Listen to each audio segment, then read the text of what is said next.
एक बहुत बड़े विलन के एवेंजर्स डूम्सडे में होने की कंफर्मेशन से लेकर नए वुल्वरिन तक, मून नाइट की वापसी से लेकर पीसमेकर के सीजन 2 के फिनाले को लेकर एक्सपेक्टेशन तक, और वंडरमैन वर्सेस थैनोस से लेकर डूम्सडे के सारे रिकॉर्ड्स तोड़ने तक, ये हफ्ता कुछ इंटरेस्टिंग था।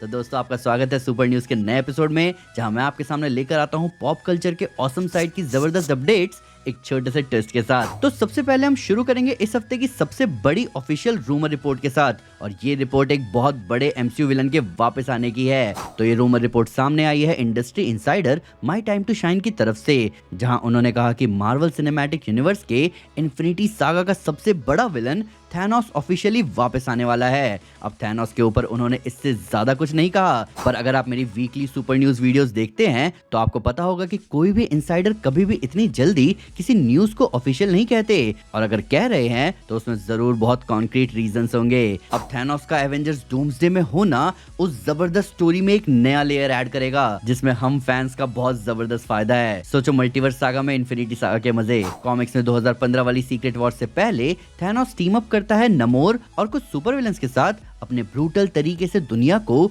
इनकर्जन से बचाने के लिए। तो अगर ये रूमर रिपोर्ट सच साबित होती है तो हमें वो थैनोस वेरिएंट दिखने वाला है जो इन्फिनिटी वॉर और एंड गेम से भी बेटर होगा। इन सब के ऊपर चाइना में दिखे हाइप रील ट्रेलर में डूम और थैनोस के आइकॉनिक फेस ऑफ वाला इम्पैक्ट फ्रेम भी डाला गया था। तो ऐसा हो सकता है दोस्तों कि एवेंजर्स डूम्सडे में डॉक्टर डूम सिर्फ हमारे हीरोज को नहीं बल्कि पुराने विलन्स को भी धरती चटाता हुआ दिख सकता है। अब हमारी अगली अपडेट एवेंजर्स डूम्सडे से ही है, जहां अब हमें पता चल चुका है कि डूम्सडे किस तरह की मूवी होने वाली है। तो पीपल मैगजीन से बात करते हुए जब गैम्बिट का रोल प्ले करने वाले एक्टर चैनिंग टेटम से पूछा गया कि क्या एवेंजर्स डूम्सडे एक कॉमेडी मूवी होने वाली है या फिर एक ड्रामा मूवी, तो इस पे चैनिंग टेटम का कहना है कि एवेंजर्स डूम्सडे की शेयर स्केलिंग इतनी ज्यादा बड़ी है कि रूसो ब्रदर्स को खुद को ही आउटक्लास करना पड़ा इस मूवी को बनाने के लिए। वहीं चैनिंग ने आगे बताया कि डूम्सडे कुछ ऐसा होने वाला है जिसे देखकर लोगों का दिमाग फटने वाला है, और पर्सनली उन्होंने मूवी को ड्रामेटिक कहना ज्यादा सही समझा। तो चैनिंग टेटम के हिसाब से तो एवेंजर्स डूम्सडे एक ड्रामेटिक मूवी होने वाली है। अब हमारा तो इस पर यही कहना है कि पिछले एक महीने से चैनिंग टेटम ने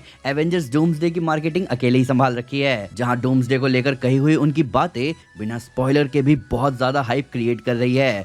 मेरी वीडियो से भी ज्यादा हाइप। इतना मार्केटिंग पे तो केविन फाइगी भी ध्यान नहीं दे रहे। तो चैनिंग के हर एक स्टेटमेंट के बाद हम फैंस के लिए डूम्सडे के लिए वेट करना और ज्यादा मुश्किल होता जा रहा है। अब हमारी अगली अपडेट मार्वल के नए वुल्वरिन से रिलेटेड है, जहां एक नई इनसाइडर रिपोर्ट के हिसाब से Marvel studios Avengers secret Wars के बाद भी ह्यूग जैकमैन को ही अपना वुल्वरिन रखने वाले हैं। अब ये insider report industry insider Daniel Rickman की तरफ से उनके पेट्रियन पेज पर बताई गई, जहां सिर्फ ये कहा गया कि मार्वल स्टूडियोज ने ऐसा मन बना लिया है कि एवेंजर्स सीक्रेट वॉर्स के बाद भी कई सारे प्रोजेक्ट्स में ह्यूग जैकमैन को ही वुल्वरिन के रोल में कास्ट किया जाएगा। अब अगर आप एटलीस्ट एक साल से इस चैनल को देखते आ रहे हैं तो आपको ये खबर सुनी सुनी नहीं लग रही। ये इनसाइडर रिपोर्ट दूसरी बार निकल कर आई है। इससे पहले इसी साल जनवरी में industry insider My Time To Shine ने कहा था कि ह्यूग जैकमैन मार्वल में अगले 10 साल तक कहीं नहीं जाने वाले। अब डैनियल रिकमैन का इस बात को फिर से उठाना कहीं ना कहीं इस न्यूज को सच साबित कर रहा है। प्लस मार्वल बुढ़ापे तक अपने एक्टर्स को थोड़ी छोड़ने वाला है। पर हम फैंस के लिए खुशी की बात है कि एवेंजर्स डूम्सडे और सीक्रेट वॉर्स के बाद भी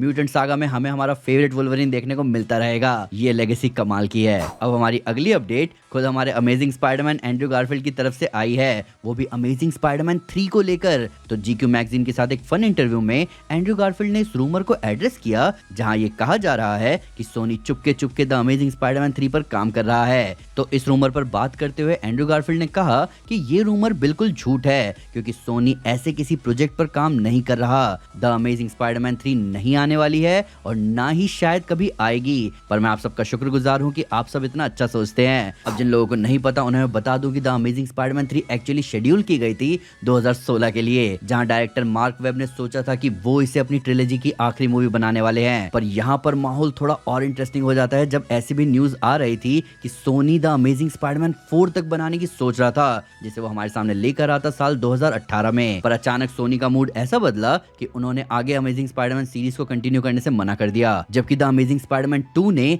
716 मिलियन डॉलर्स की कमाई करी थी। और मैं सच कहूं दोस्तों तो इन नंबर्स के साथ सोनी को बिना कुछ सोचे द अमेजिंग स्पाइडरमैन सीरीज को कंटिन्यू रखना चाहिए था। अब हमारी अगली खबर काफी गजब की है और शायद ये कुछ वैसा ही है जैसा हर एक नया सुपर हीरो अपने इंट्रोडक्शन से पहले करता आया है। तो comicbook.com से बात करते हुए वंडरमैन का रोल प्ले करने वाले एक्टर यहिया अब्दुल मार्टिन 2 से ये पूछा गया कि उन्हें क्या लगता है अगर वंडरमैन और थैनोस आमने सामने आते हैं तो इस पे वंडरमैन का रोल प्ले करने वाले एक्टर ने कहा कि अभी तो उन्होंने इस कैरेक्टर को जानना शुरू किया है और वंडरमैन और थैनोस के फेस ऑफ में कौन जीतेगा ये तो राइटर्स और प्रोड्यूसर्स ही डिसाइड करेंगे। पर जितना उन्होंने अपने कैरेक्टर को जाना है उन्हें ऐसा लगता है कि वंडरमैन थैनोस को बहुत अच्छी टक्कर दे सकता है और क्या पता वो उसे शायद हरा भी दे। तो इस बात से हम ऐसा कह सकते हैं कि वंडरमैन की मार्केटिंग शुरू हो चुकी है। जहां एक कॉमिक बुक रीडर होने के नाते ऐसा कह सकते हैं कि वंडरमैन थैनोस को बहुत अच्छी टक्कर दे सकता है। वही हमारी अगली खबर जुड़ी है मून नाइट के एवेंजर्स डूम्सडे में वापस आने को लेकर और ये खबर खुद ऑस्कर आइजैक की तरफ से आई। तो हाल फिलहाल उनकी लेटेस्ट फिल्म फ्रैंकेनस्टाइन की प्रीमियर पर एक टिकटॉक यूजर ने जब ऑस्कर आइजैक से पूछा कि क्या वो एवेंजर्स डूम्सडे में अपने मून नाइट के अवतार में वापस आने वाले हैं, तो इस पे ऑस्कर ने कहा कि ये अभी एक सीक्रेट है, पर नहीं, मैं नहीं आ रहा। तो ऑस्कर आइजैक के इस एक्ट के बाद कई सारे फैंस ये सोचने लग गए कि मार्वल मूवी के एक्टर्स हमेशा अपनी इन्वॉल्वमेंट को डिनाई करते हैं, तो इस वजह से इस बात के चांसेस अच्छे हैं कि ऑस्कर आइजैक भी डूम्सडे में दिख सकते हैं, बस वो अभी मना कर रहे हैं। पर हमारा ऐसा मानना है कि अगर ऑस्कर आइजैक के मून नाइट हमें एवेंजर्स डूम्सडे में दिख गए तो ऑब्वियसली हमें बहुत मजा आएगा। पर फिलहाल के लिए मून नाइट उन कैरेक्टर्स में से एक है जो एवेंजर्स डूम्सडे की कहानी में कहां फिट होगा, ये थोड़ा सोचने वाली बात है। पर हम इतना तो जानते हैं कि मार्वल स्टूडियोज का फेज 7 म्यूटेंट्स और मिस्टिकल स्टोरीज वाला होगा, जहां मिडनाइट सन्स मूवी के बारे में काफी वक्त से बात चल रही है और घोस्ट राइडर के भी एमसीयू में वापस आने के चांसेस हैं। तो फिलहाल के लिए हमें अपनी एक्सपेक्टेशंस को फेज 7 के लिए सेट करके रखना चाहिए। वहीं डीसीयू से इस हफ्ते जो खबरें निकल कर आई हैं वो थोड़ी सेंसिटिव हैं। तो पीसमेकर सीजन 2 अब जब फाइनली खत्म हो चुका है तो उसे लेकर फैंस के बीच बहुत ही ज्यादा मिक्स रिएक्शन सामने आ रहे हैं। कई फैंस ने ये कहा कि जेम्स गन को एपिसोड 7 को ही फाइनल एपिसोड बना देना चाहिए था।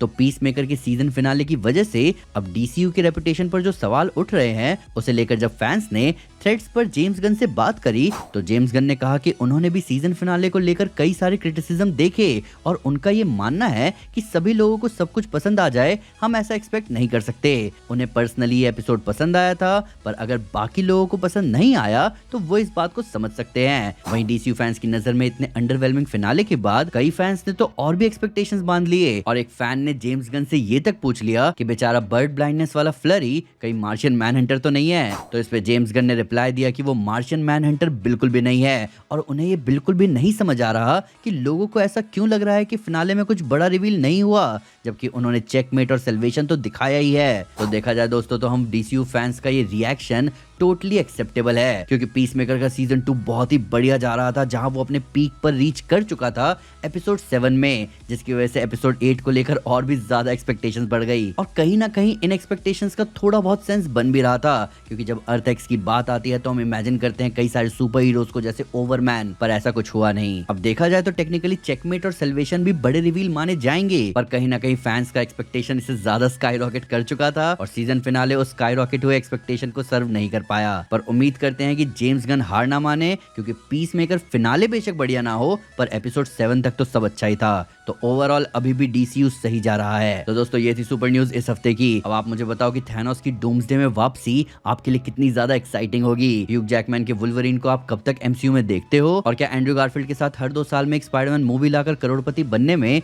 सोनी को कोई दिक्कत है? हाँ, ये इन सब के बारे में कमेंट्स में बात करें। सुपर न्यूज़ अच्छा लगा हो तो लाइक जरूर करें और चैनल को सब्सक्राइब करना ना भूलें। साथ ही साथ एक स्टेप आगे आकर अपने फेवरेट चैनल को सपोर्ट करें मेंबरशिप लेकर। Thank you guys, this is Aman Sinha and you are super super. Piece.